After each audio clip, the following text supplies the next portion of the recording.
সচেতন ছেলেরা, যারা সবসময় আপনার আদেশের অপেক্ষায় বসে থাকতো খোলা আকাশের নিচে সবুজ দুর্বা ঘাসে, যারা আপনার অমানবিক হত্যাকাণ্ডের দুঃসংবাদে স্তব্ধ হয়ে গিয়েছিল, পাথর হয়ে গিয়েছিল এক সমুদ্র শোকে।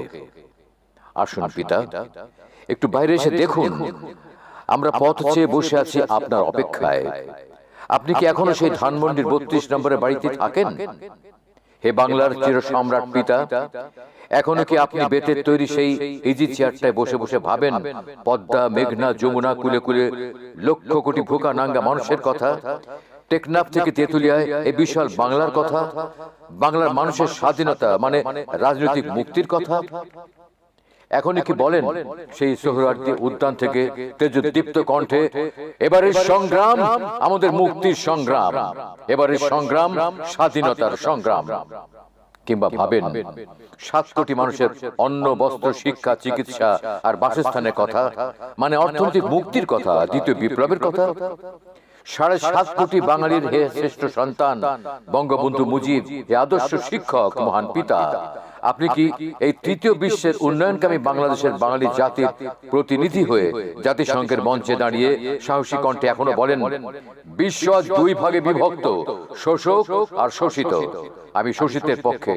কিংবা মাউথপিসের সামনে দাঁড়িয়ে সাধারণ সভা কাঁপিয়ে সিংহের মতো গর্জন তুলে এখনো কি বলেন, আমার অবস্থা যদি চিলির আলেনদের মতো হয় তবু আমি সাম্রাজ্যবাদের নিকট মাথা নত করব না? বলুন পিতা, আপনি কি এখনো এই সব কথা বলেন?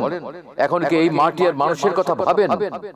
আমরা এখানে বসে আছি আপনার অপেক্ষায়, এখনো জেগে আছি, 2 চোখে ঘুম নেই পিতা, ভেতরে যেন অগ্নিগিরির আগুন দাউ দাউ করে জ্বলছে। আপনার সেই স্পষ্ট আদেশের অপেক্ষাতেই আমরা বসে আছি। আবার এই জনসমুদ্রে এসে আপনি বলবেন, তোমাদের কাছে যা কিছু আছে তাই নিয়ে প্রস্তুত থাকো, শত্রুর মোকাবেলা করতে হবে, প্রত্যেক ঘরে ঘরে দুর্গ গড়ে তোলো। আসুন পিতা, বলুন, এই তো আমরা বসে আছি এখানে, এই রবি ঠাকুরের সোনার বাংলায়, বিদ্রোহী নজরুলের বাংলাদেশে বসে আছি পিতা। এই বুকে শোকাহত শক্তি আর চোখে আগুন নিয়ে এই সবুজ দুর্বাদলে আপনি আসুন পিতা, আমরা অপেক্ষায় আছি। আপনি আরেকবার আসুন এই বাংলায়, বাংলার মানুষের ভালোবাসার আলিঙ্গনে। হে পিতা, আপনি আরেকবার আসুন।